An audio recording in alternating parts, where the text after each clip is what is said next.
Le bonjour d'Algérie tout en couleur avec Coral Peinture.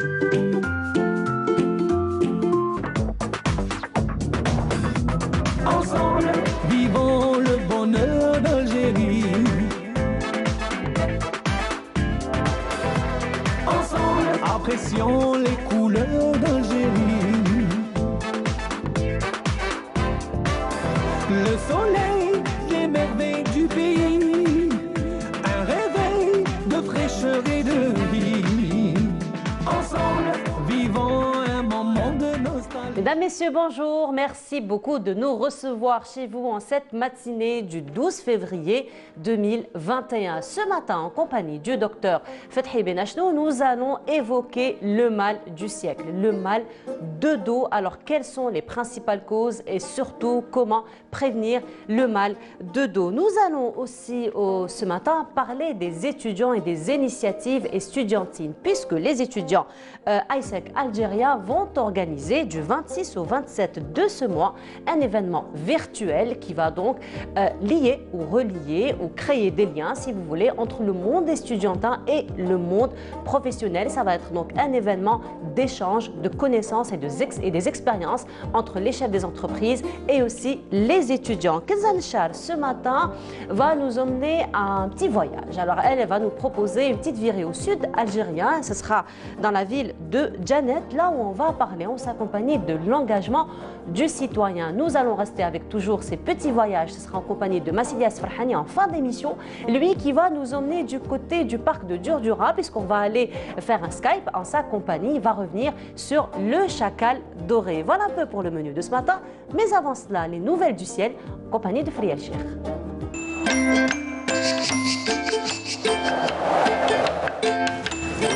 La météo vous est présentée par Mobilis. Mobilis, أينما كنتم. Bonjour Friel. Bonjour Abouna. Comment ça va? Ça va super. On a bien. eu du beau soleil ce matin. Exactement. Et ça va continuer. Il va faire froid, il va faire chaud. Je vais vous répondre tout de suite. Tout de suite, allez. 3 questions en même temps, je vais vous répondre. Mais aux 3 questions, Friel. Hein. Il fera beau, voilà. Il fera beau. Voilà, pour résumer. Un peu plus de détails? Merci. On y Alors va. allons-y. Bonjour tout d'abord à tous ceux qui nous regardent ce matin. Excellent réveil à vous tous. Très heureuse de vous retrouver. En effet, il fera beau aujourd'hui. Le soleil aura le dernier mot au courant de cette journée, au nord comme au sud. Voici la carte prévue par Météo Algérie donc pour cette matinée. On notera quelques passages nuageux en fin de journée vers les régions côtières du centre et de l'est. Et puis sur la partie sud, donc rien à signaler que du soleil. Les températures, les voici, elles vont être très agréables. En effet, on relèvera cet après-midi 22 à Tlemcen, il fera 21 à Oran, 17 pour Elizan Chlef, 20 à Betna, également aussi à Nabas Kikda. Sur la partie sud, on relèvera cet après-midi 23 à Hassim Saoud, entre 28 et 29 au Sahara central, 28 à Tindouf, 24 à Béchar, 25 à Tamanrasset Janet et le maximum reviendra une fois encore à l'extrême sud où le mercure atteindra les 33 degrés. Place ce matin à la mer. Aujourd'hui, nous aurons une mer belle pratiquement sur toutes les côtes avec des vents qui varient entre 20 et 40 km/h près des côtes ouest et centre, entre 10 et 20 km/h près des côtes est. Place ce matin, place à l'Afrique du Nord. Aujourd'hui, le temps sera couvert à Rabat, à l'Aïoun occupé aussi. Un temps passagèrement nuageux au Caire, du soleil pour Khartoum, Djamena, Niamey jusqu'à Nouakchott. Côté température, un maximum de 37 degrés cet après-midi à Niamey, 36 pour N'Djamena ainsi qu'à Khartoum, 25 au Caire, 32 à Nouakchott. Et enfin 21 degrés sous le soleil à Tripoli. Aujourd'hui, le soleil se couchera en Algérie à 18h25. Vous avez toujours le site de Météo Algérie, les 3 www.météoalgérie.dz. Je vous remercie pour votre présence. Excellente matinée, profitez du soleil et à tout à l'heure.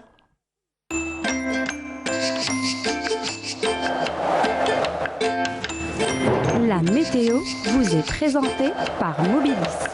Mobilis, أينما كنتم. Dieu beau temps aujourd'hui, fériel, ça coïncide bien avec le week-end, n'est-ce pas? Alors il faut profiter du beau temps, de ces températures aussi agréables et du soleil qui a dit, comme vous l'avez si bien dit, son dernier mot. Exactement, pour la journée. Merci beaucoup Ferial, on vous retrouvera donc tout à l'heure, juste après le journal télévisé du midi et celui de 19h. Tout à fait. Merci beaucoup Ferial, profitez aussi du soleil aujourd'hui. Et on continue notre émission comme à l'accoutumée. Ce sera une pause musicale. Cette fois-ci, ce sera Madih al-Rasoul alayhi salatu wassalam et ce sera en compagnie du duo, donc Mohamed Tarek et Mohamed Youssef, et on se retrouve juste après. Le docteur Fethi Benachnou est parmi nous ce matin. Bonjour docteur. Bonjour, sabah al-khair. Ça va, vous allez bien? Labas. Alhamdulillah. Aujourd'hui, docteur, c'est un choix que vous avez fait, le mal du siècle. Alors aujourd'hui, c'est un pourcentage très important de la population au travers le monde qui souffre du mal de dos. Oui. Je reprends votre début. Je crois que c'est un travail d'équipe. Oui. Le choix des sujets avec Feriel Amel. Et c'est elle, on discute, et c'est ça qui est bien. Et je la remercie, parce que, pourquoi? C'est une excellente formation médicale. Ma génération, on avait ce qu'on appelait l'écrit. C'était un examen classique, l'écrit. Et si vous étiez admis à l'écrit, vous êtes admis à passer un oral. Ce qui manque actuellement, un oral. L'oral, c'est quoi? C'est vous rentrez dans un bureau, il y a le prof dans un coin, avec un vase à fleurs, où il y a beaucoup de petits billets de papier, comme le tirage au sort de la coupe, tout ça. Vous rentrez, vous prenez le tirage au sort. Ce sera votre question. Votre question. Il vous dit, allez la préparer en 5 minutes.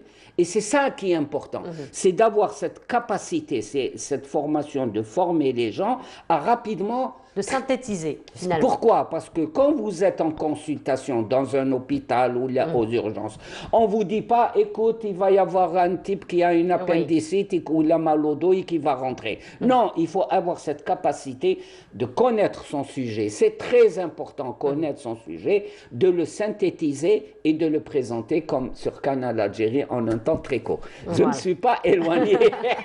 On y est. Mais là, docteur, donc pour revenir à la thématique d'aujourd'hui, comme je disais, c'est le mal du siècle. Donc, une grande partie de la population, et ça commence très jeune, docteur, surtout le mal de dos, ça commence très jeune. Très important ce que vous dites, sincèrement, c'est pas pour vos beaux yeux. Non, non. Merci, non, déjà. Là, scientifiquement. Et, il faut dire qu'on est vivant. C'est pas enfoncer une porte, ce que je dis là. Tout ce qui est en nous est vivant. Oui. Et pourquoi je vous dis, vous avez raison, surtout quand on est petit. Quand on est petit, dans le langage courant, c'est qu'on est... en pleine croissance.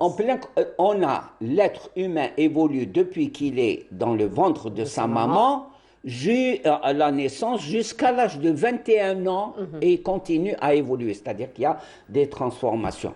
Un gosse, un écolier, très important, il a pratiquement... un squelette, ce qui est la base, c'est comme les piliers d'une construction, c'est notre squelette. Mais les os ne sont pas comme les miens, qui ne sont pas assez durs. Voilà. Ils sont encore en évolution.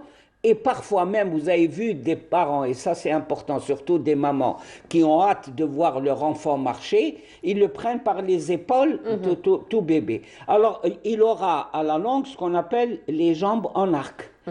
En arc, pourquoi? Parce que c'est des os qui sont souples, qui sont très très souples en formation, et ils se tordent. En fait, ils subissent une pression. Ils subissent une pression, et comme ils sont sensibles à cette pression parce qu'ils ne sont pas solides, alors ils subissent ce qu'on appelle une torsion, les jambes arquées, Donc vous voyez que le squelette est très important. Et notre squelette va de notre tête à nos pieds. C'est d'une seule pièce, un squelette, c'est tout le monde connaît ce que n'est qu'un squelette. Mais il y a des points de pression. Quand on... Alors, j'ai parlé des enfants, leur squelette n'est pas fort, et je crois que vous allez en parler après, leur mettre sur le dos des sacs à dos, et on les voit... C'est vraiment la thématique qui revient chaque année, et un peu partout dans le monde. Depuis des années. Depuis des années, et c'est à peu près dans plusieurs pays dans le monde où cette problématique revient chaque année, justement, de charger les cartables des enfants. Les cartables, les sacs à dos. Les cartables, c'est autre chose, et les sacs à dos, c'est autre chose. Là, quand vous voyez En arabe, le squelette, on dit amoud el-fiqari, amoud, ça veut dire Amoud. droit.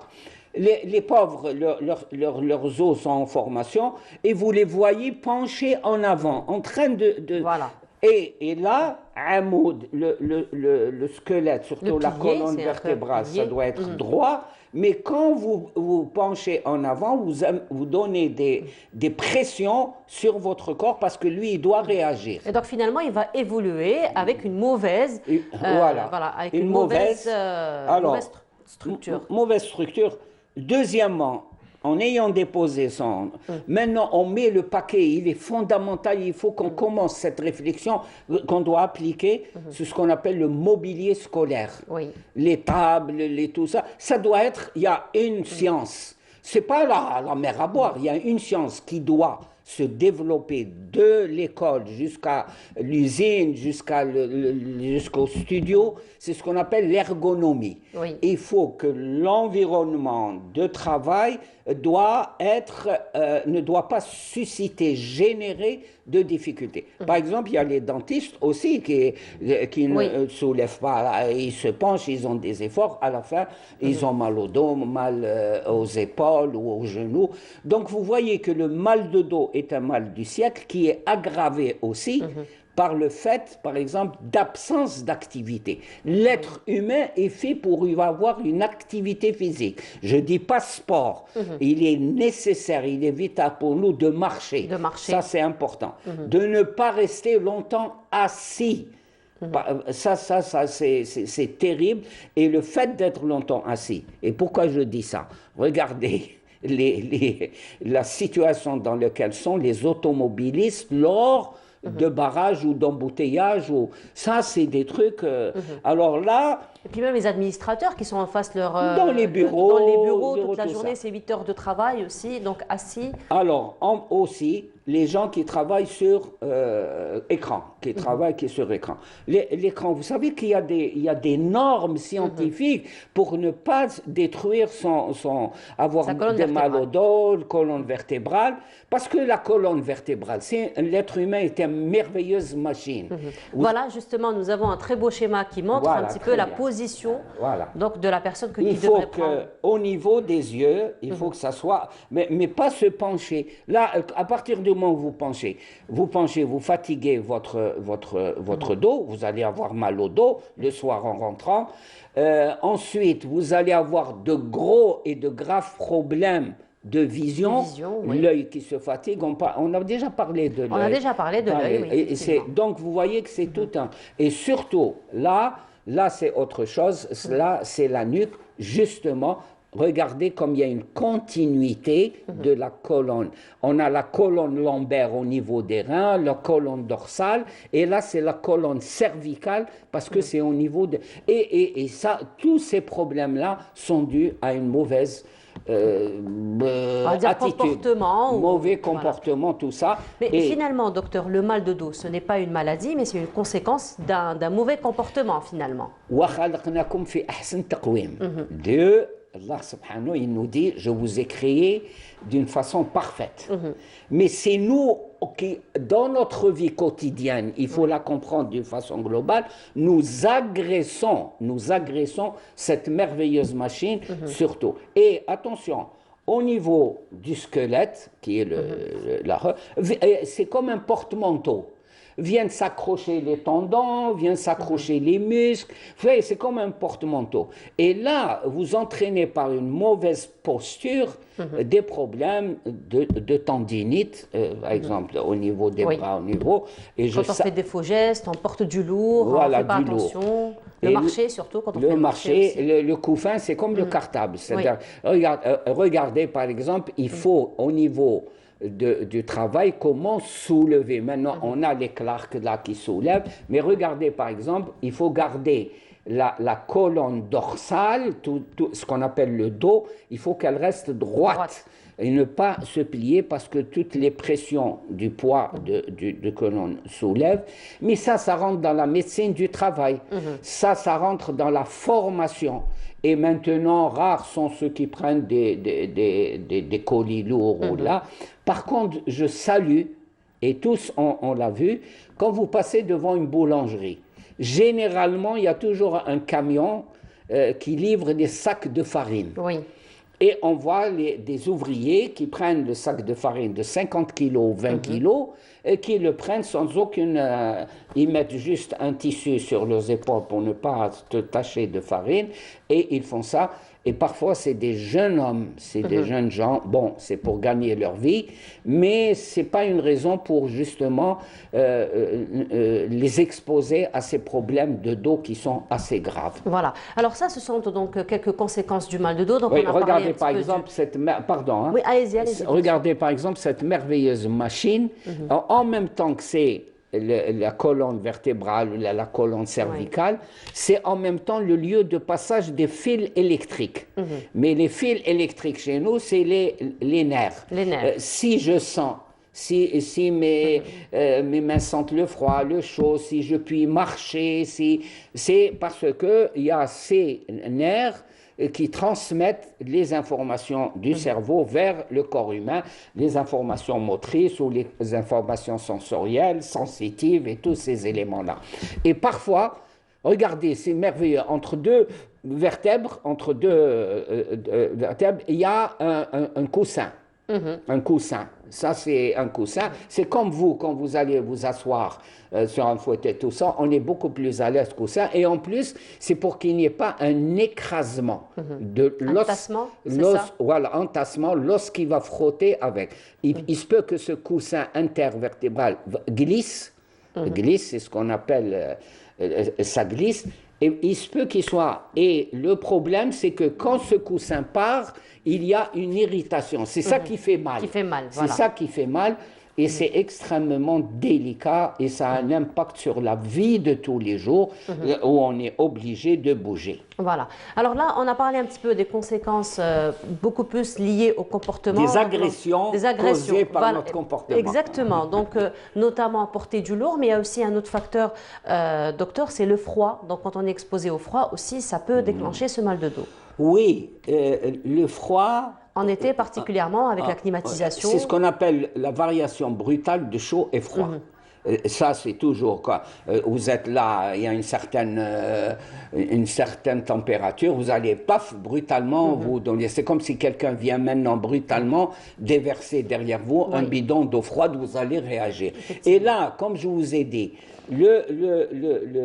la colonne vertébrale, c'est le porte-manteau des tendons et des muscles. Oui. Les muscles, quand il y a une chaleur, quand on est à l'aise, ils sont détendus. Mais si brutalement vous changez de température, ils vont rapidement se contracter, tout ça. Et quand se contractant, ils contractent le tendon qui va tirer sur l'os sur lequel il est attaché. Donc ça c'est important dans le sens où tout ce qu'on fait comme geste, et on doit être en... voilà, ça c'est important. Je vais en parler yoga, après. on va en parler, oui, justement. On va en parler. Le fait que il faut comprendre qu'il faut être en osmose, en homéopathie avec notre environnement. Effectivement. Il ne faut pas jouer au Tarzan pour plaire aux dames, de montrer son corps. Non, attention, il faut faire attention parce que après, devant cette dame, on va se retrouver avec des douleurs. Avec des douleurs et après, justement, on va se retrouver avec des douleurs. Alors là, on a dit que ce n'est pas une maladie, donc doigt n'existe pas forcément. Oui, alors, très bien. Doigt n'existe pas forcément. Qu'est-ce qu'il faut faire déjà pour éviter ce mal de dos? Et si on a le mal de dos, quels sont les gestes à faire pour soulager donc tous ces maux? Très bonne introduction au sujet. Non, sincèrement. J'essaie, du moment que vous me tendez la perche. Voilà. Et là, le mal de dos. Le mal, ça veut dire une douleur.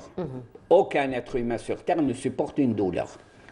Il y a une grave situation en Algérie et il faut la rattacher à ce qu'on appelle la consommation irrationnelle des médicaments. Anti-inflammatoires. Très bon élève, très bien. Vous avez reçu les anti-inflammatoires. Mais l'utilisation, regardez les mots, je les pèse, l'utilisation irrationnelle et abusive de tout médicament, ne serait-ce que le paracétamol, entraîne des conséquences très graves. Les anti-inflammatoires, il y a des gens qui sont devenus insuffisants rénaux, avec dialyse, qui est énorme, il n'avait ni diabète ni rien, à cause d'une surconsommation de anti-inflammatoires. C'est la catastrophe en Algérie, c'est la chose qu'il faut l'automédication. L'automédication et même certains médecins, parce que si je vous donne des anti-inflammatoires, c'est vrai, ils vont arrêter la douleur, mais c'est une catastrophe sur... ensuite, Ils vont arrêter momentanément. Momentanément. Après, ça va Et revenir. vous allez, et c'est une drogue pour moi, moi j'ai le cancer comme drogue. Vous allez dire, j'ai pris cet anti-inflammatoire, donc il arrête ma douleur, donc j'ai plus besoin. Alors les gens vont se mettre à chaque fois, au lieu de... Pourquoi je vous dis que c'est excellent ce que vous posez comme question? Parce qu'on a fait passer sur le yoga. Le yoga. Il faut développer en Algérie, où, alhamdoulilah, l'université a formé des médecins rééducateurs qu'il faut développer. Il faut de plus en plus avoir la main lourde sur les anti-inflammatoires, lourde, et développer ces prises en charge physiques, ces prises en charge physiologiques de rééducation. Il y a certains gestes, comme la dame qu'on avait vue, voilà. Celle-là, il y a certains gestes d'étirement qui soulagent les pressions et les frottements entre disques intervertébraux et tous ces éléments. Il y a aussi développé la natation. Pourquoi? Parce que là, c'est la rééducation. Là, c'est la rééducation, ça c'est très très important. Il faut que ça se développe chez nous. C'est des massages, c'est on connaît quelqu'un qui est bien compétent, qui est sincère, qui connaît son métier, il voit un petit peu il dénoue un petit peu, ça c'est important. Et surtout la natation. Pourquoi la natation? Quand on est dans l'eau, selon le principe d'Archimède, on remonte et le corps devient très léger. Donc vous diminuez les pressions sur vos articulations. Mais sinon, docteur, là, on a parlé un petit peu de... Allez-y. Pardon, je m'excuse. Attention à l'obésité. Le surpoids, ça c'est important. Vous voyez, ce sont des facteurs. C'est aussi une pression qu'on va faire encore une fois.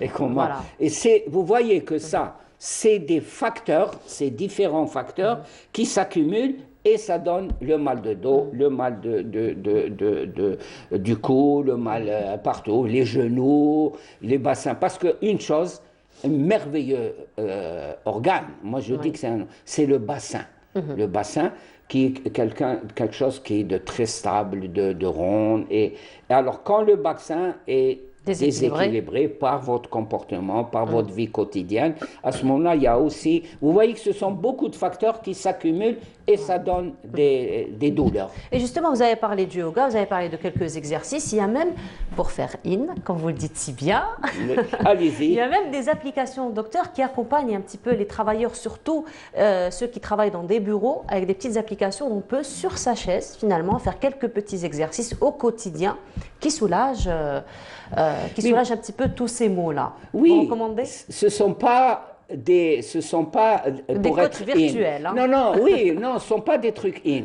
Oui. Ce sont des éléments, parce que, croyez-moi, il y a énormément de recherches sur le mal de dos.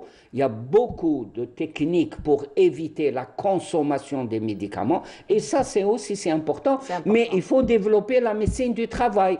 Il faut développer le mobilier dans lequel on travaille, les chaises. Alors là, nous, on aime les fauteuils. Se vautrer dans un fauteuil, c'est la pire des catastrophes. Les fauteuils, il faut avoir les chaises classiques, qui sont à angle droit, les chaises basiques, tout ça c'est important. Et regarde, pourquoi on est voûté, parce que le gars est comme ça en train d'écrire, et les femmes sont très très exposées, surtout celles qui ont accouché, elles ont eu des grossesses. La femme, en dehors de tout élément, elle est exposée à ce qu'on appelle l'ostéoporose, c'est-à-dire que c'est une histoire d'hormones, tout ça, l'ostéoporose. C'est à partir de l'âge de 40-45 ans? Oui, car en Algérie, vous êtes plus jeune. Moi, j'ai vu des 35 ans. Mais un élément sur lequel on doit informer, les grossesses rapprochées. Et vous avez une étape très difficile, physiologique mais très difficile, c'est ce qu'on appelle la ménopause. La femme, les règles par exemple, les menstrues, la femme, Dieu l'a favorisée.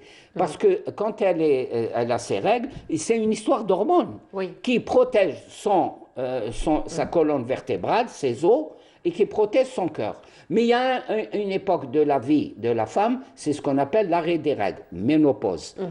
Que j'aime pas le mot en arabe. C'est comme ça qu'on appelle la ménopause. Celui qui a trouvé ça, c'est atroce. C'est un mot trop lourd en arabe. Ça devra avoir perdu. Il va falloir retravailler dessus alors. Oui, non, ça c'est vrai. La ménopause, c'est l'arrêt de ces hormones, donc la colonne vertébrale, donc ses os sont exposés, son cœur est exposé, et c'est à partir de cet âge qu'on fait des arrêts cardiaques, surtout si la femme fume, et Dieu sait que les femmes fument.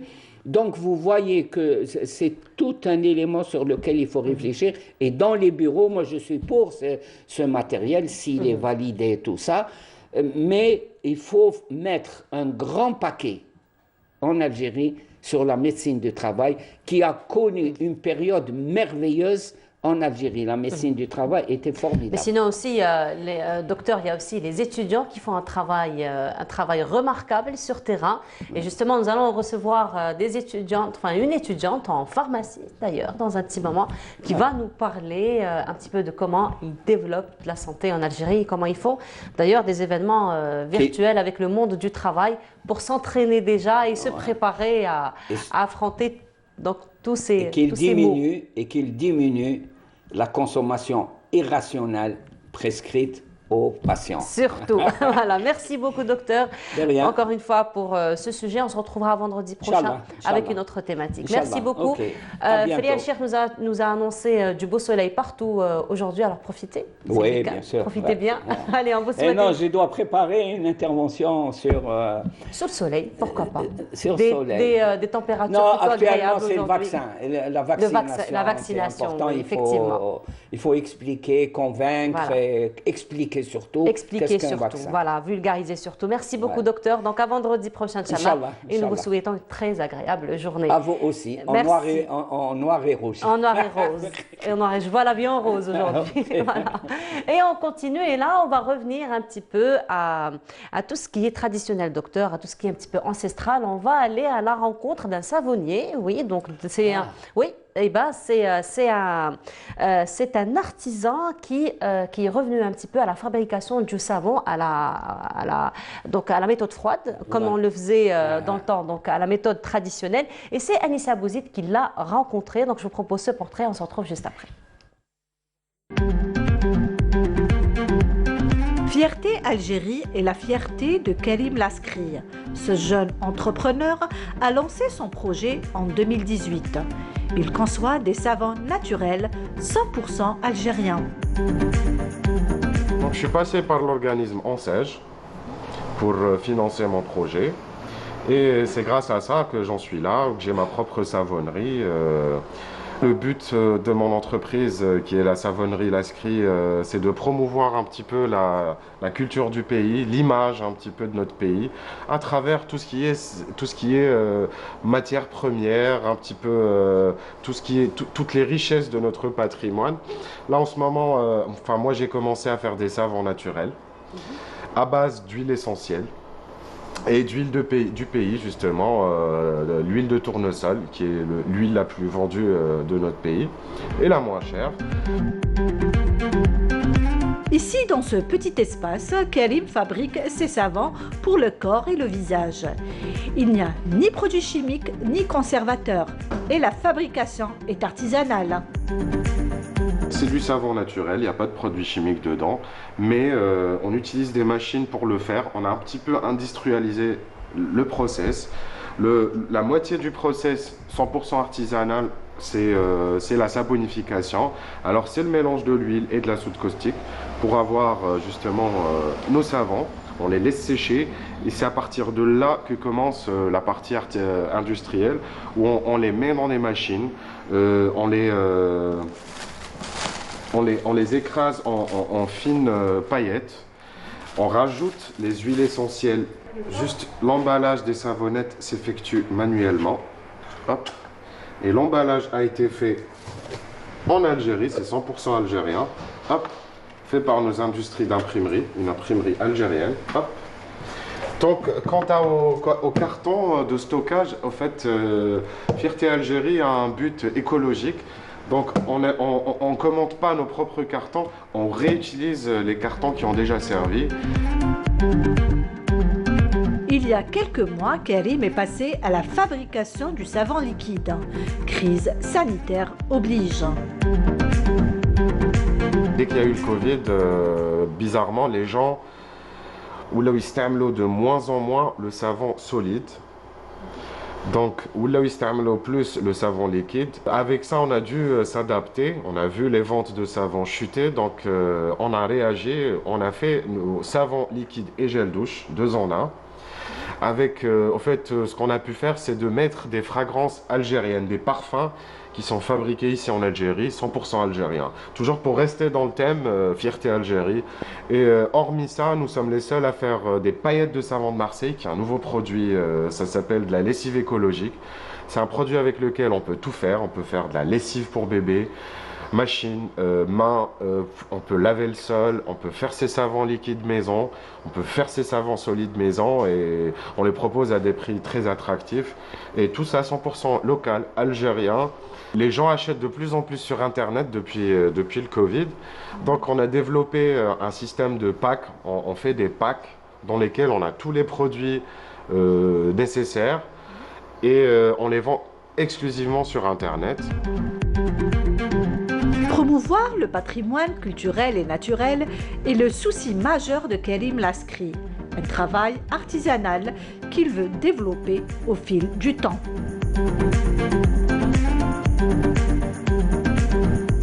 Et voilà, c'était donc un portrait de Karim Laskri. C'est Anissa Bouzid qui l'a rencontré pour nous. Place à présent aux activités estudiantines. Vous savez, pratiquement chaque semaine, nous avons des étudiants dans notre plateau et ils nous épatent à chaque fois avec toutes les activités qu'ils font. Et ce matin, parmi nous, Nour Bouchelika, bonjour. Bonjour. Vous êtes étudiante en informatique. Tout à fait, merci de nous recevoir. Laïs Nbeki, vous êtes la vice-présidente ISEC in Algeria. Tout à fait, je m'occupe du département de développement de partenariat. Très bien, alors avant de parler de votre événement qui a l'air très intéressant et important et d'actualité surtout, d'abord ISEC in Algeria, c'est d'abord un concept international.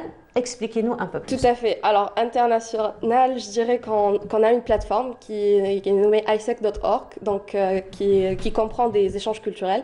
Mais avec Covid, je dirais, grâce à Covid, c'est un point positif qu'on a eu. Avec grâce. Oui, voilà, tout à fait. On cherche quand même le bon côté des choses. Tout à fait. Surtout en ces temps-ci. Donc là, on s'occupe et on se focalise surtout sur la jeunesse algérienne parce que ISEC, c'est un concept de développement de jeunes, donc des capacités des jeunes tout au long de leur cursus universitaire. C'est vraiment des jeunes entre 18 et 30 ans.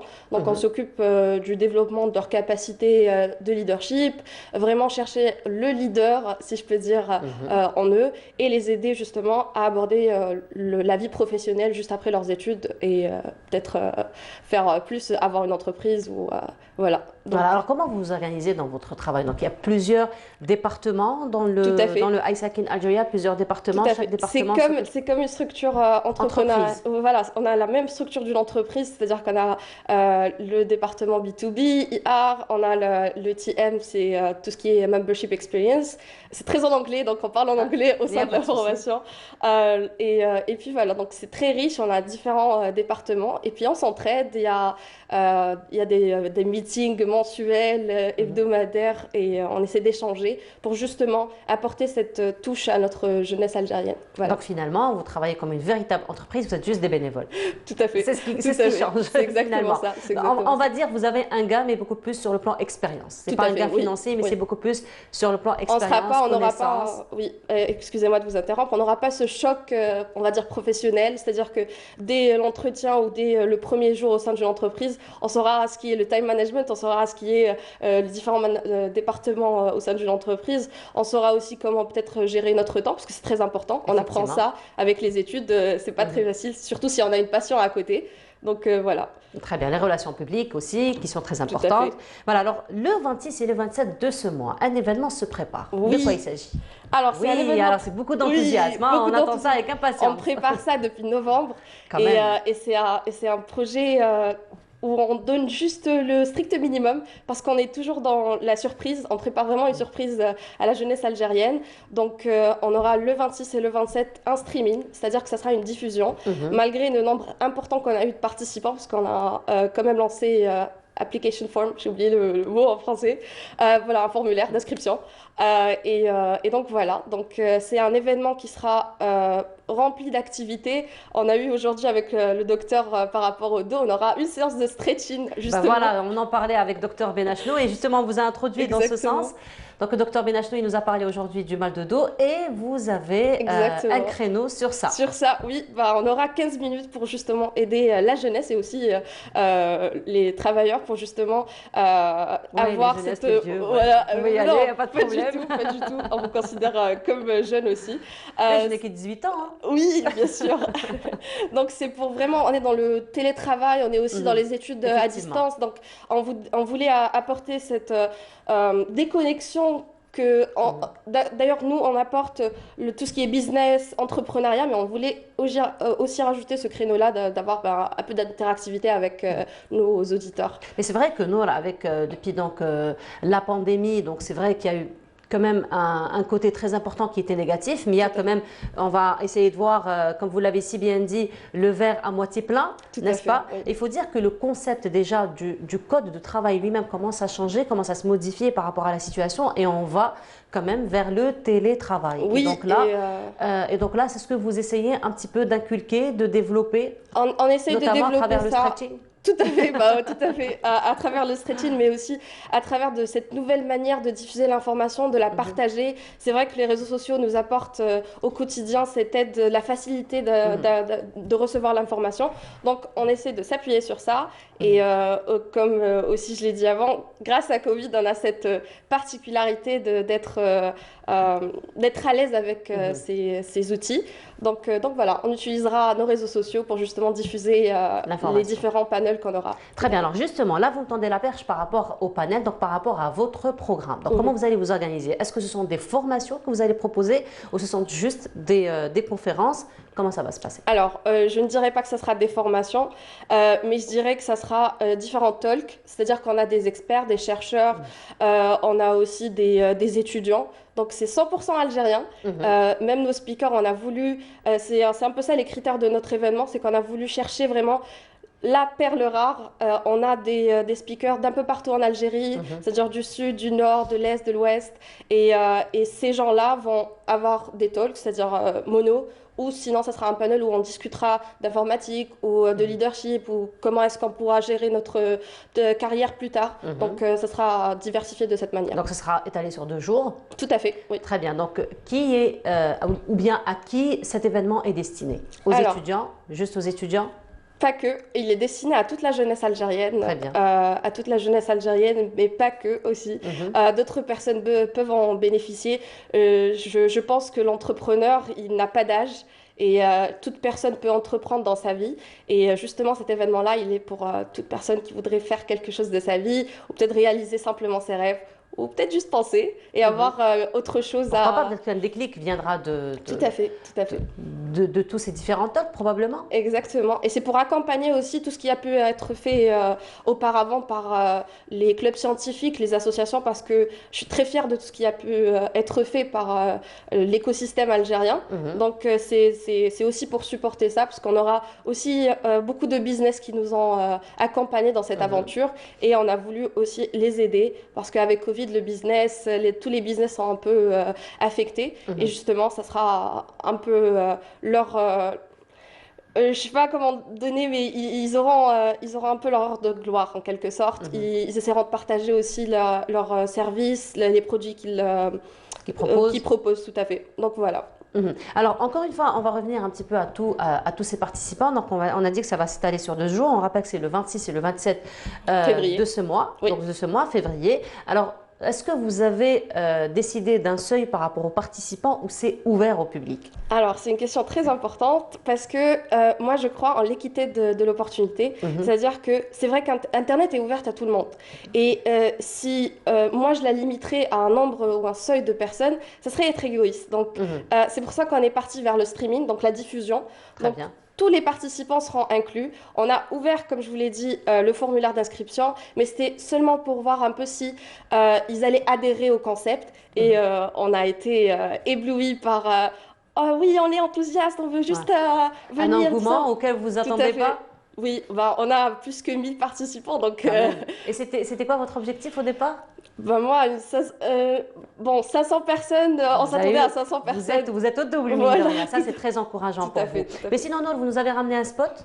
Oui, on a le teaser de l'événement. Voilà, on a aussi quelques photos qui vont l'accompagner. On était justement, pendant que vous étiez en train de parler, les photos ont défilé. Mais là, on vous propose donc de voir le spot de l'événement. Et on se retrouve juste après.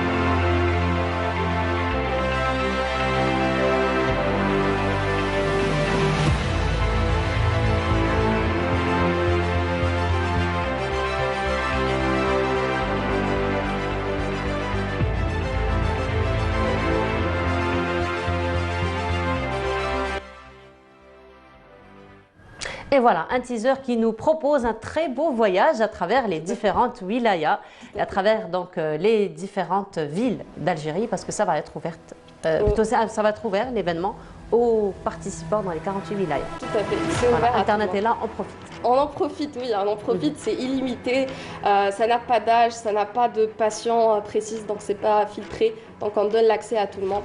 Toute personne qui a accès à Internet est la bienvenue à cet événement.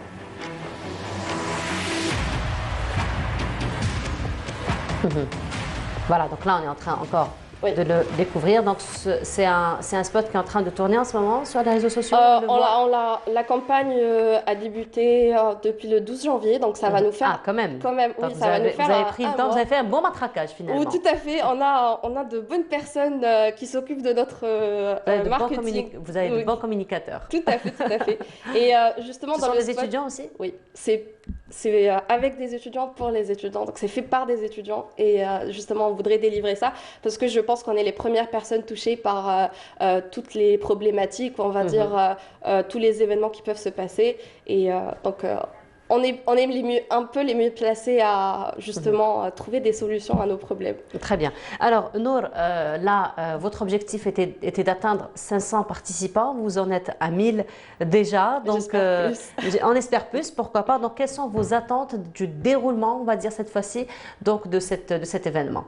Alors, moi, l'attente que j'ai, ce n'est pas un nombre précis de personnes, mais c'est vraiment qu'ils aient l'information, parce qu'on a voulu, comme dans le spot, c'est mis real, et c'est vraiment l'authenticité de l'information qu'on cherche. C'est vraiment, on cherche à vraiment partager une information qui est correcte et qui va aider. Moi, c'est une personne entre ces 1000 ou 10 000 et impactée, on va dire, et qui peut bien recevoir le message. Moi, je serais très contente de ça et je pense que toute mon équipe le sera aussi. Certainement. On vous souhaite une très très belle réussite. Merci beaucoup. Pour votre... C'est la première édition? C'est la première édition. C'est la première édition. Oui. Alors, pour une première édition, déjà bravo pour tout ce que vous faites. Bravo pour les 1000, pour peut-être plus que 1000, Inch'Allah. Merci. Pourquoi pas, et on vous souhaite une très très belle réussite pour cet événement. Donc, on rappelle, ça va se passer du 26 au 27 février sur nos réseaux sociaux. Voilà, sur iSec in Algeria, Facebook, YouTube et LinkedIn. Donc il y aura un live sur ces 3 plateformes. Parfait. Merci beaucoup Nour d'avoir été parmi nous ce matin. Encore une fois, très belle réussite à vous. Donc je rappelle,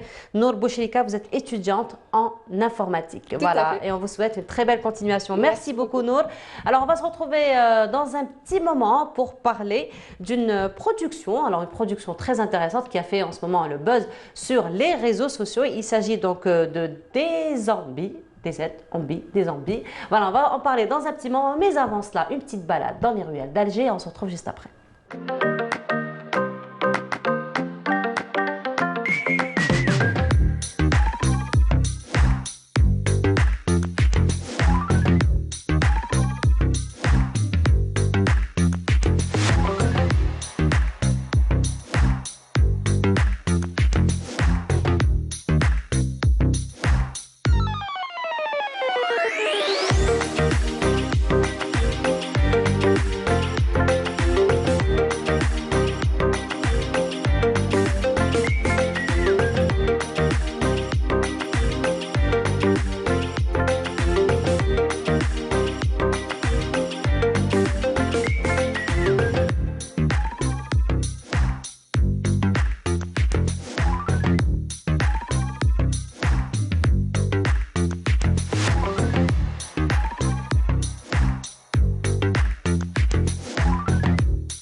retour sur le plateau. Mohamed Saadi est parmi nous ce matin. Il est le réalisateur, donc comme je vous disais, de DZ-Zombie ou des Zombies. Allez, tout court, on va faire court. C'est Zombie. Donc Mohamed Saadi, le réalisateur de ce court-métrage que vous avez certainement rencontré sur YouTube ou sur les réseaux sociaux parce que justement, il fait le buzz en ce moment. Nous en parlons ce matin. Bonjour. Bonjour. Marhaba, merci d'avoir accepté notre invitation. Merci pour l'invite. Là, ici le mec. Alors, Zombie. D'abord, le concept, c'est quoi? Le concept, c'est que y a deux jeunes, Morad et Arkham, et ils ont décidé d'écrire quelque chose qui sort de l'ordinaire. Voilà. Et en quelque sorte, avec le temps des choses en confinement, et tout le monde qui a commencé à être zombifié parce qu'en restant à la maison, c'était compliqué pour tout le monde. C'était compliqué pour tout le monde. C'était le bon moment de proposer ça aux annonceurs et à l'agence All-In. Voilà, ils ont accepté l'idée parce que c'est une nouvelle façon de communiquer. On s'appelle ça le brand content et voilà, c'est ça en quelque sorte. Et d'où est venue l'idée? Pourquoi avoir pensé à réaliser cela, aller dans cela? Je pense que on a essayé de sortir de l'ordinaire, de drama et tout. Oui. On n'a pas ni action, ni épouvant, ni fantastique, ni rien. Drama, on communique pour Ramadan, les séries pour Ramadan. On veut changer tout cela. Alors, il y a autre chose aussi qui intrigue un petit peu quand on fait des réalisations, des courts-métrages, généralement, en premier, on va dire, support dans lequel on a envie de diffuser, ce sont les médias lourds. Donc, généralement, c'est la télévision, chose que vous n'avez pas faite. Donc, vous avez choisi les plateformes numériques, vous avez choisi les réseaux sociaux, voilà, YouTube particulièrement. Maintenant, tout le monde est connecté. Voilà, donc, je préfère regarder mon contenu sur téléphone que sur la télé. C'est plus la accessible. Télé, ça veut dire... Va à la maison, allume la télé, baisse le son, mais le téléphone, c'est tout le temps. Oui, et à tout moment. À tout moment, voilà. Et maintenant, on a plus de 20 millions d'Algériens connectés sur téléphone. Oui, alors, c'est la plateforme la plus vue. Quoi. La plus consultée. Voilà. Voilà. Mais sinon, Zombie, depuis qu'il a été mis sur la plateforme, aussi, il a attiré beaucoup d'internautes, beaucoup d'intérêt, beaucoup d'engouement. Parce que déjà en live, on avait 70 000 personnes simultanément. C'était énorme, c'était inattendu. Vous avez fixé un objectif au départ? C'était notre objectif, faire des vidéos de justification, bien d'expliquer. Pour nous, ça ne va pas marcher. Oui. Mais le jour de la publication, c'était énorme. C'était énorme pour nous. C'est un peu tout le monde qui s'est retrouvé finalement dans le concept. Oui et non. Et c'était inattendu parce qu'ils n'ont pas de l'habitude. Voilà, ils chauffent YouTube. Il y a des reviews, il y a des vidéos normales, il y a des vidéos qui racontent la vie d'un Algérien. Mais là, c'est autrement. C'est Zombie, c'est un univers apocalyptique. Exactement. Voilà, c'est Morad en acteur, Arkham en acteur, il y a Mnanouk, il y a tout le monde, tu vois. Et c'était ça la surprise en fait. Et ils ont dégusté quelque chose de nouveau et algérien. Et algérien, c'est pas justement. Européenne ni américaine, c'est algérien. Et justement, ceux qui nous regardent, on va leur proposer un extrait, n'est-ce pas? Donc de Zombie, je vous propose donc de voir cet extrait pour ceux qui n'ont pas encore eu l'occasion de le voir et on se retrouve juste après.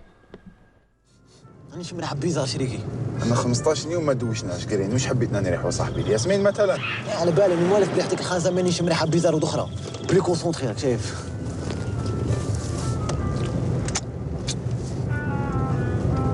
وش حكيت فيها؟ يعني ندوق في روحي باش نعرف لو كان ياكلني زومبي يلقاني حلو ولا مرخي كان له الذوق باسكو انت حلو ديال فرويتي ياك اسمع راني شفتها لا بروشان دور ادروات صاحبي على ندور ادروات دور باسكو دوك شفتها في لاكارت ما كانش بلاكا تقول لك دور ادروات انا نقول لك دور باش نيفيتيو لافيل لا نيفيتيو لافيل باش نيفيتيو لي زومبي باش نيفيتيو تجري مورايا ونجري موراك تيري عليا ونتيري عليك هادي سولون لا ماب تاعك ياك سولون لا ماب وي بيان سور فكرك انا درنا فوا درنا على لا ماب تاعك انا جمون فو شريكي انا نروح تدروا دور ادروات كريم دور ادروات شي كي جمون فو انا كمل تدروا يا خو لا بروشان دور ادروات لا يا كريم تدروا عندها صح تدروا فوالا انت كيما كنت تدخلوا بيناتنا الناس هذا باش يا كريم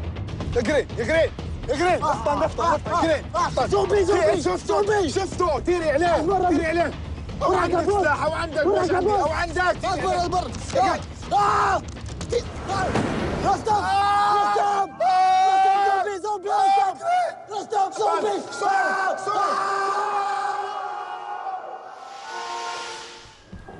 Je suis en train de poser des questions, mais alors qu'est-ce qui va se passer après? Il va se transformer? Non, il va se transformer. Faut regarder le film. Ah, voilà, il faut regarder le court-métrage. Alors, donc on voit les costumes donc, qui ont été bien choisis. On va encore, donc on est en train de voir quelques séquences là. On pourra peut-être commenter. Alors, dites-moi pour le...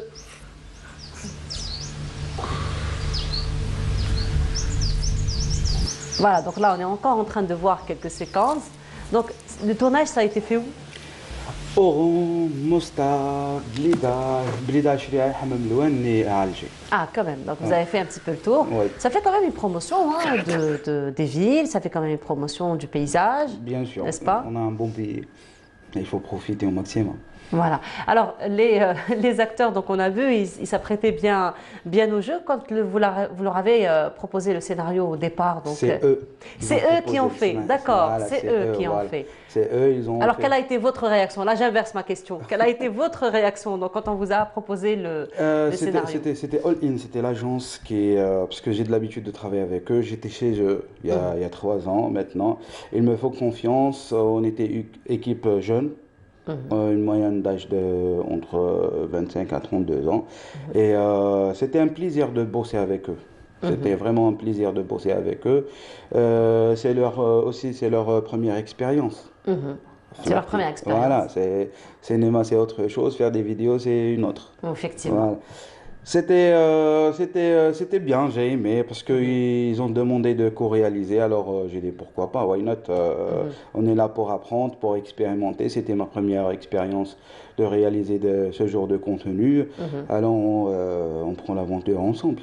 Certainement. Alors justement, là vous me tendez la perche par rapport à réaliser ce genre de contenu, nouveau contenu. Donc quand on travaille, bien entendu, il y a des principes, il y a des normes pour ce qui est des médias lourds, particulièrement la télévision. Connaît-il justement des normes sur YouTube par rapport à la durée, par rapport aux séquences, par rapport au cadrage? Est-ce que ça répond aux mêmes exigences ou c'est un autre esprit? Non, on est libre, mais non, on travaille avec une manière très cinématographique pour ce genre de contenu.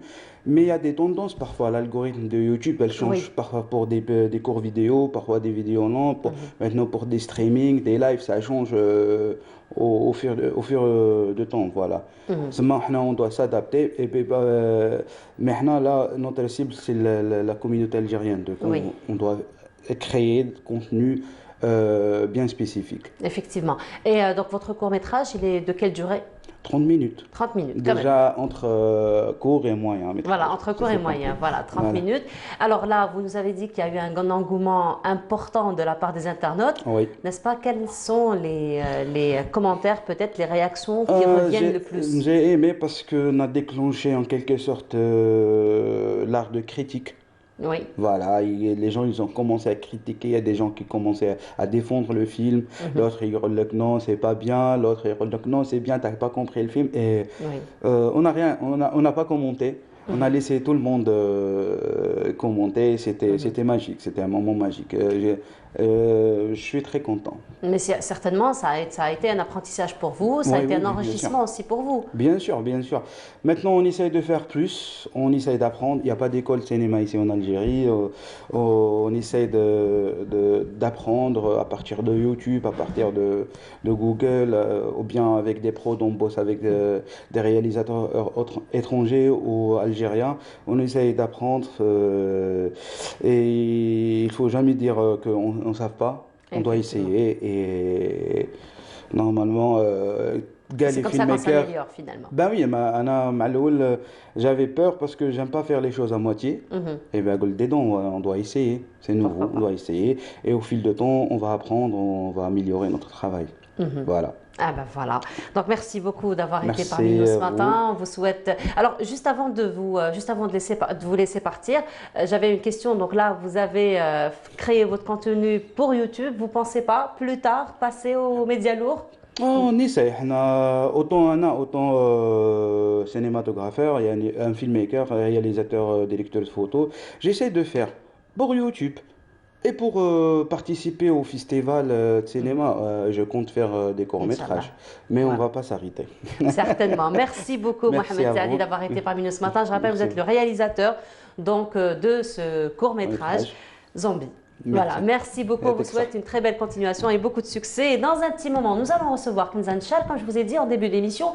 Elle va nous emmener du côté de Janet pour nous parler justement de l'engagement du citoyen dans cette ville. Mais avant cela, une chanson du Sud, d'ailleurs, en compagnie de Tina Liwen. Et on se retrouve juste après.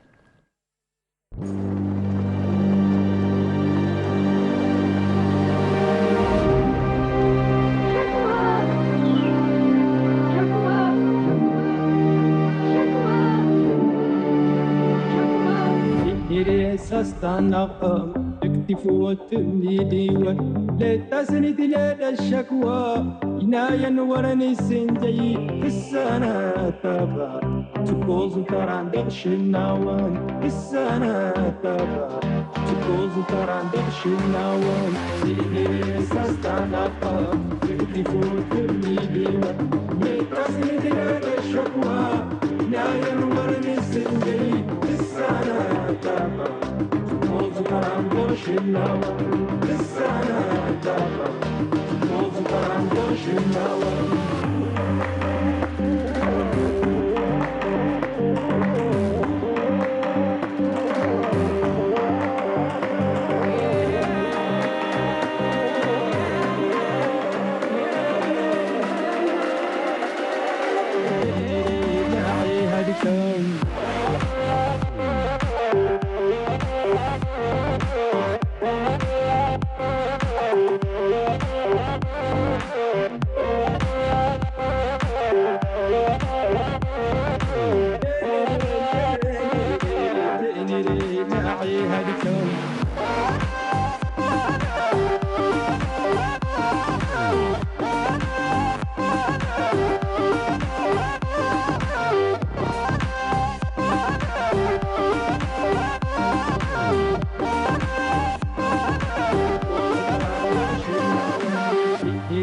استنقى اكتف ودني ديوان لسان نوم غيامان تغدى دورنا الفلان لسان لاسسك لك تضلو وحديدك لسان لاسسك لك تضلو وحديدك ليس استنقى اكتف ودني ديوان لتسند لك الشكوى. Et finalement, elle a choisi de changer sa nationalité algéroise à la nationalité ilisienne, j'ai envie de dire, et elle est parmi nous. Kinza, bonjour. Bonjour. Bonjour. Voilà. Même le temps de la voix a complètement changé. Voilà. J'ai failli ne pas la reconnaître ce matin.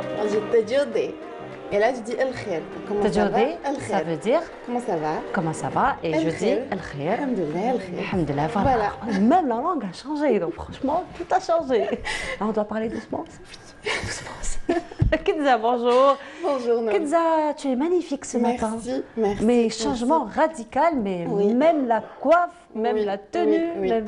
Donc aujourd'hui, avant de parler donc, du sujet que tu as choisi, tu as tenu à rendre hommage à la femme donc, Tergui. À la femme Tergui. J'ai été tellement bien accueillie, j'ai été tellement subjuguée par leur bonté, leur beauté aussi, que voilà, j'ai voulu leur rendre hommage. Ces belles femmes et hommes aussi qui nous ont très bien accueillis. Voilà, je reviens d'un paradis. Janet est connue. Tu reviens d'un autre monde finalement. D'un autre monde, pourtant en Algérie. Hein, voilà. Finalement, on n'est pas très loin. On n'est pas très loin de ce beau paradis. Donc c'était absolument merveilleux, Janet. Et d'ailleurs, j'aimerais aussi revenir sur les engagements citoyens de Janet, que j'ai eu le plaisir de les rencontrer ou encore de voir leurs différents exploits sur le terrain. Avant de parler un petit peu de cet engagement citoyen donc, au niveau de Janet, tu réalises que tu es à Alger? Non? Pas encore? Pas encore. Justement, je veux garder les tresses, je veux garder le maximum comme ça. De toute façon, dès que ça n'ira pas bien, j'irai me ressourcer justement à Janet entre les différents paysages, entre les personnes et les paysages. Franchement, c'est absolument merveilleux. Je me suis vraiment, très sincèrement, sentie chanceuse d'avoir cet endroit-là, ces paysages-là chez nous.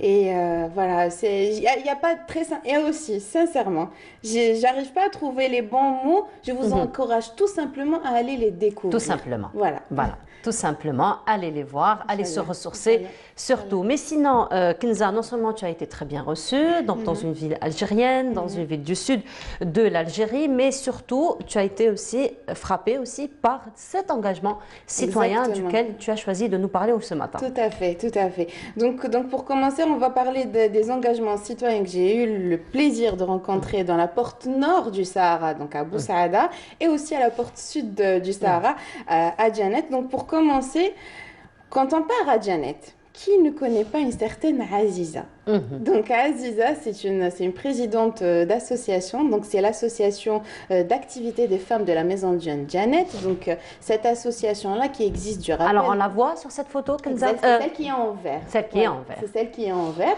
Donc cette association existe depuis 1996, donc c'est l'une des plus anciennes associations au niveau de Janet, qui a pour principal objectif de la préservation du patrimoine de manière générale, mais de manière particulière la préservation du couffin et du panier de la région, parce qu'il faut savoir qu'il y a la matière première sur place, donc il y a une grande production là-bas. Donc elle fait cette préservation et cette promotion de notre patrimoine, mais surtout le patrimoine terrier à travers des expositions, à travers des festivals. D'ailleurs, la photo qu'on vient de voir, c'était d'un festival d'Alzaïr, et là c'est elle, j'ai eu le plaisir de la rencontrer justement. On voit très bien son engagement, elle est en train de faire la fabrication de masques, et depuis le début du Covid, malgré que le Covid n'est pas très prononcé au niveau ne s'est pas très propagé au niveau de cette région-là, mais là on voit... Mais prévention oblige. Prévention oblige. Donc, mais aussi, pourquoi Aziza, pourquoi cette association-là? Parce qu'à travers son expérience, elle accompagne aussi les jeunes au niveau local, elle fait des caravanes humanitaires, mais aussi ce qui lui tient à cœur, d'ailleurs en discutant avec elle, c'est qu'elle est engagée aussi pour les petites filles. Il faut savoir qu'entre les petites filles, dans les camps des nomades ou autres, donc elle est là pour les accompagner. Et d'ailleurs, son engagement actuel, c'est de construire carrément une école pour les petites filles, justement, pour les encadrer, mais aussi à travers, tout en respectant cet aspect social de la région. Certaines veulent aller à l'université ou autres, mais certaines aussi veulent rester chez elles, mais ceci ne les empêche pas d'acquérir du savoir, d'acquérir de la maîtrise. Donc voilà, elle est là. Quand tu parles d'école, Kenza, c'est une école d'éducation normale, une école d'éducation, mais plutôt orientée vers tout ce qui est manuel, artisanal. Tout ce qui est manuel et artisanal, justement pour respecter l'aspect social et garder cet équilibre social de la région qui est très important. Préserver surtout.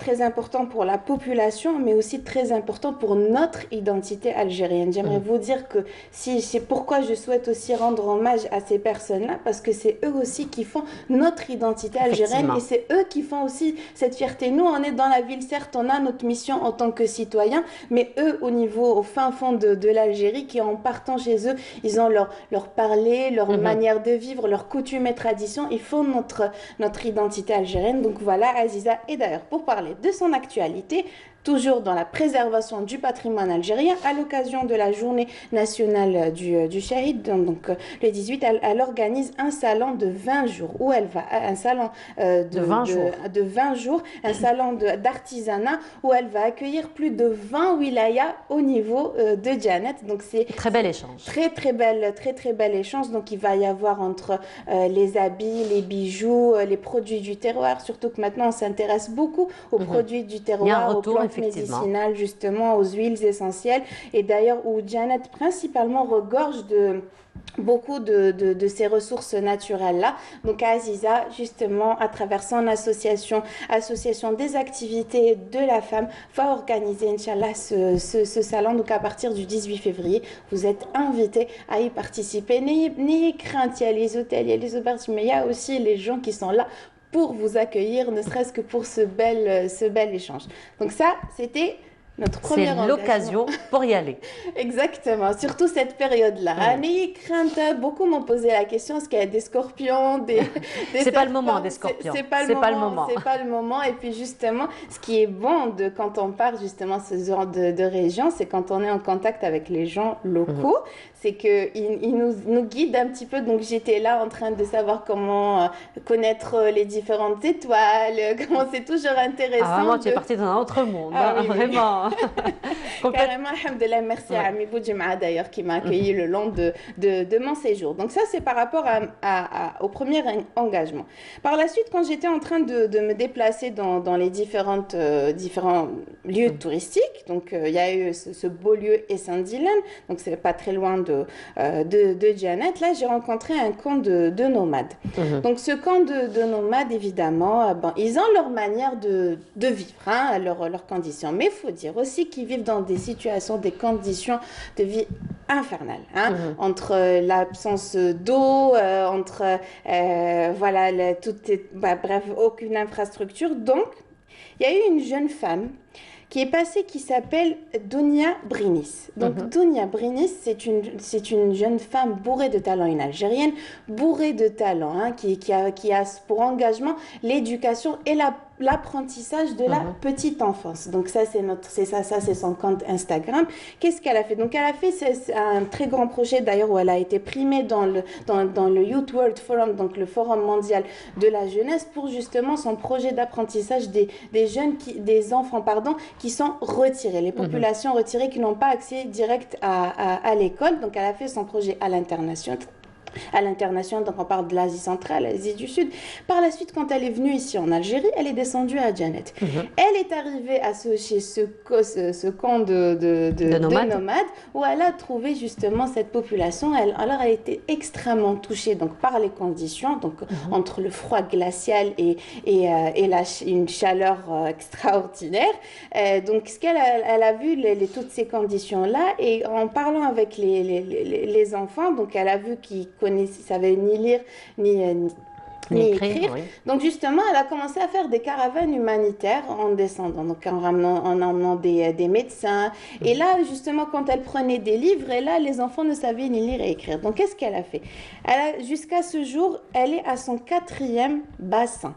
Il faut savoir qu'ils n'ont pas d'eau là-bas. Et l'accès à l'eau est très, très difficile. Donc, il faut qu'ils fassent des kilomètres et des kilomètres. Donc, ce qu'elle a fait, elle a construit à travers sa communauté Instagram. Donc, elle est là à son 3e bassin. Mais aussi... Énorme. Et c'est énorme, mais c'est excessivement cher. Hein, c'est excessivement cher et elle est d'une transparence extraordinaire à travers sa communauté. Donc, là, elle est à son 4e bassin, justement, pour la population où... Alors, comment ça marche? Donc, elle construit, avec tout son sa communauté, ils construisent ce bassin-là et par la suite, il y a la responsabilité de la commune d'aller juste remplir une fois par mois ces bassins-là. Donc ça, c'est le premier lieu. En deuxième lieu, quand elle a vu que toujours rester, elle est dans son engagement par l'éducation des enfants, elle a en ce moment pris le challenge de construire une école en préfabriqué.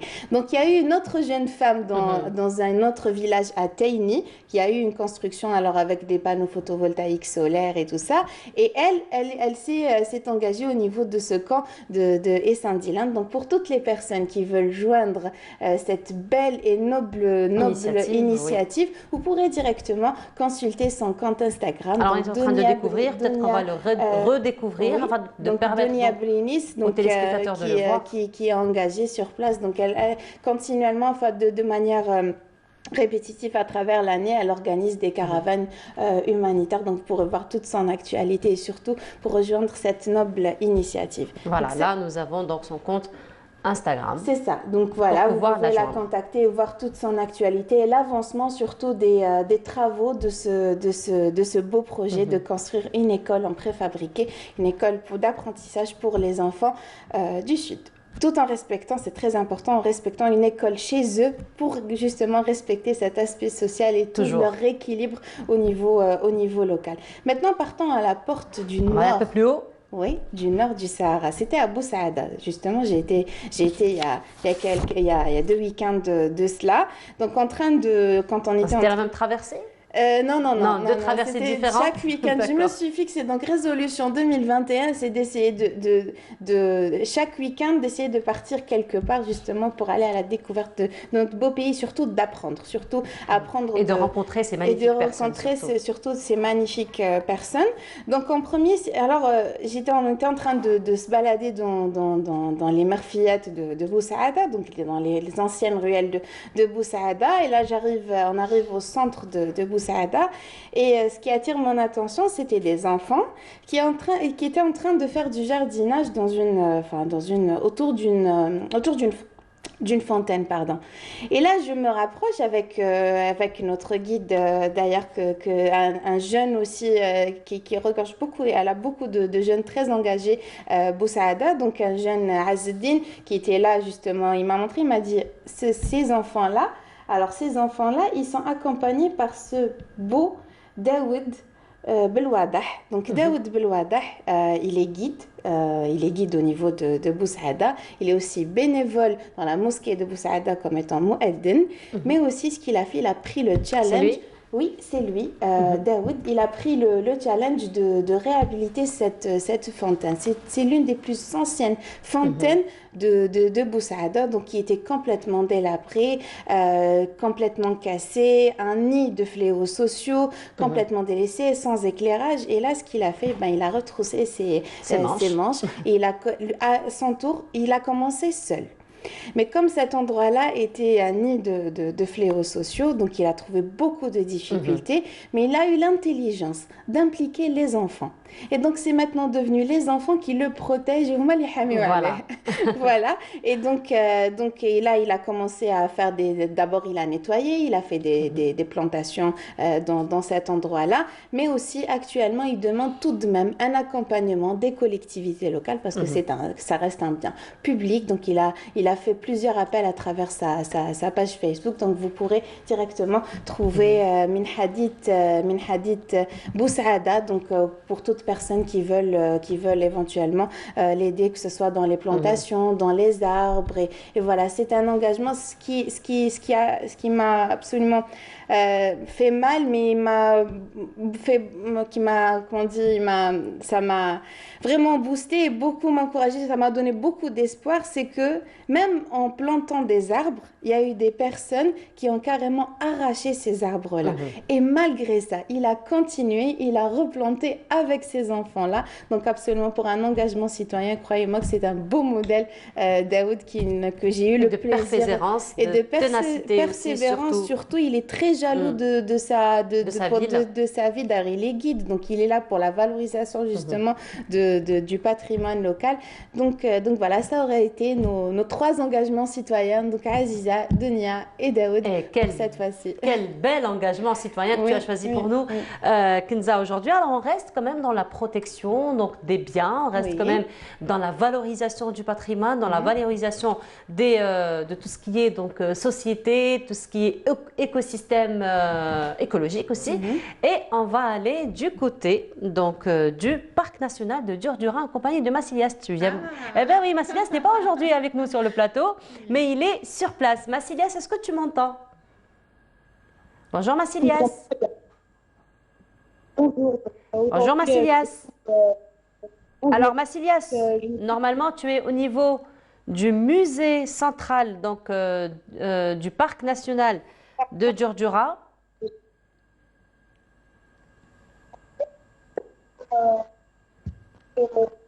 Alors est-ce que Massilias nous entend? Et savoir que le parc national de Djurdjura a une limitation là. Et il a un climat qui permet animal et végétal. Donc, en fait, 1200 végétal. Massilia, si tu nous entends, on va te rappeler dans un tout petit moment. Il y a juste un petit problème de connexion. On t'entend très mal. Nous t'entendons très mal. Donc, on va revenir vers toi dans quelques minutes. On va réessayer donc, de te rappeler pour nous faire visiter le musée. Donc, Massilia, ce n'est pas avec nous. Tu le vois bien. Il a bien fait justement de se déplacer parce que c'est important. J'encourage vivement les téléspectateurs qui nous regardent d'aller justement vers les régions. Vous savez, vous partez à Blida, vous partez à n'importe quelle région, surtout qu'actuellement, il y a plein de groupes sur les réseaux sociaux qui proposent des sorties, des randonnées. Bien sûr, bien évidemment, il faut bien se renseigner. Mais il y a beaucoup de jeunes qui, par exemple, il y a une certaine Hala, carnet d'expédition, donc qui carrément, elle est en train avant, elle partait à l'étranger, elle faisait elle racontait ses différentes rencontres et par la suite, elle est partie justement, actuellement, elle est en train de découvrir l'Algérie à travers une page Facebook qui s'appelle Carnet d'expédition, donc que je vous encourage à visiter. Alors, depuis tout à l'heure, tu parles, Kenza, mais il y a une chose que j'ai envie de te demander depuis tout à l'heure. Est-ce que ce serait juste possible d'enlever un petit peu le foulard pour voir un petit peu tes tresses? Ah, les tresses, oui. Ah ben voilà. Elles sont magnifiques. Et ça c'est fait par une jeune fille justement sur place au niveau de Janet. Alors ça a une signification, hein, j'imagine, ça a une signification. Oui, justement, il y a celle qui, comment on dit, celle des mariés. Donc c'est deux petites tresses qu'on met juste comme ça. Enfin, il y a plein de... Celle-ci, c'est celle de tous les jours. Hein. De tous les jours, voilà. Celle-ci, c'est celle de tous les jours. Après, par la suite, il faut savoir que quand on va là-bas, c'est toutes les femmes qui sont habillées avec le Tissernest. Je rappelle, ceci, ça s'appelle Tissernest. Donc, c'est pas originaire de Janet, c'est originaire entre Taman al-Asset et les autres villes. Janet, c'est plutôt El Khbey. Voilà, El Khbeya, c'est une autre tenue, mais tenue de tous les jours, c'est la tenue de la femme. Et qui s'appelle Tissernest. Tissernest, voilà. On apprend des choses, hein, aujourd'hui, on apprend des choses.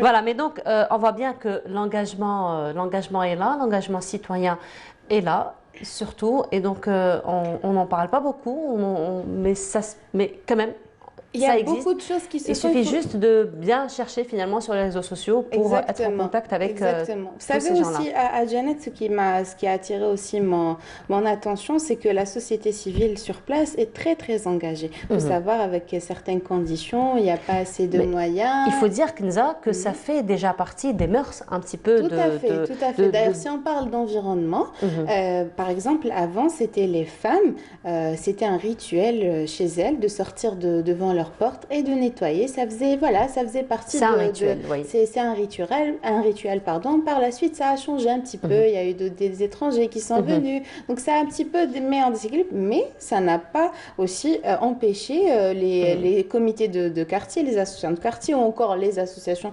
de la wilaya de s'organiser, de faire des programmes. Mais, par exemple, si on parle d'une problématique majeure au niveau de Janet concernant l'environnement, c'est l'endroit où, comment on dit, la décharge publique. Oui. C'est vrai que les citoyens font leur nettoyage. Les associations se mobilisent pour qu'il y ait nettoyage justement. Mais par la suite, c'est bien beau de nettoyer, mais après, il faut jeter. C'est vrai que c'est le Sahara, c'est grand, on a tendance à jeter, mais par la suite, mais c'est pas du tout une raison. Surtout, il faut savoir que toutes les entrées de Janet sont des entrées et des sorties pour des endroits touristiques, pour des routes touristiques. Voilà. Donc, d'ailleurs, c'était l'appel de la société civile au niveau de Janet de trouver que les collectivités locales trouvent un endroit pour la décharge publique au niveau de Janet. C'est vrai que Janet est un point de pèlerinage pour les touristes, il faut le dire. Hein. Donc c'est une ville qui a de tout temps attiré un nombre très important de touristes. Tout à fait. Surtout que même la gestion au niveau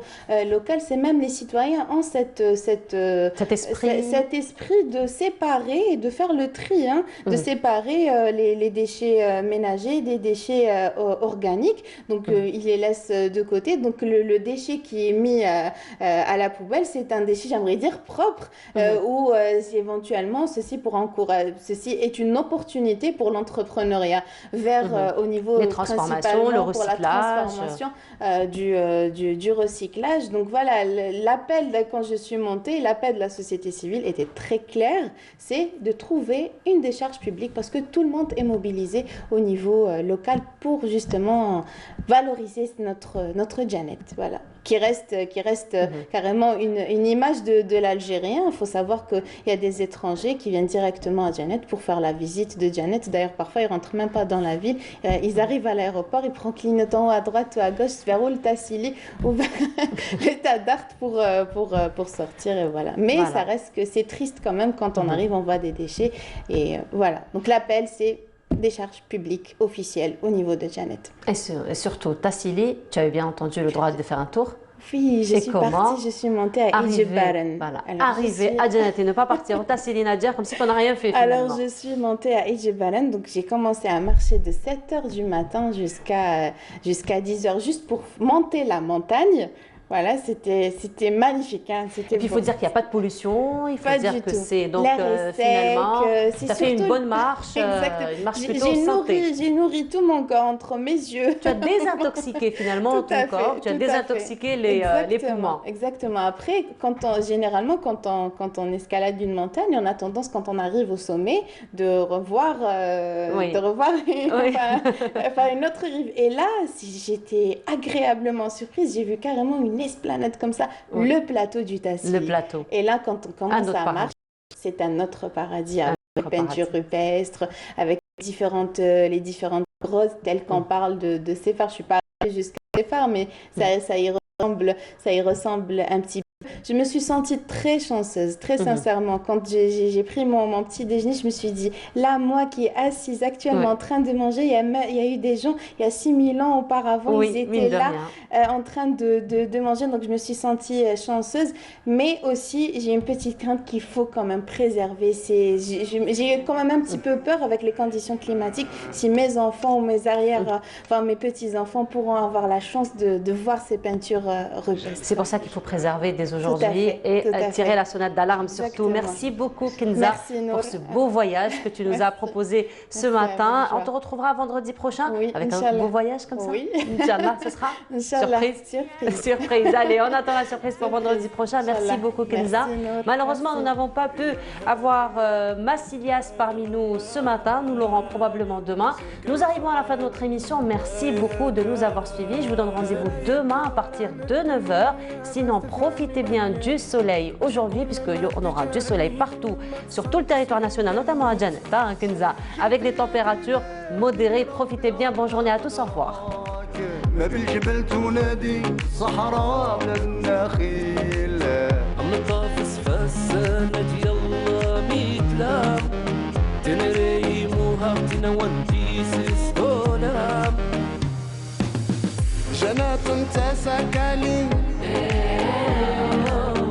ترهنت الزغمانين جنات تسكالين Le bonjour d'Algérie tout en couleur avec Coral Peinture.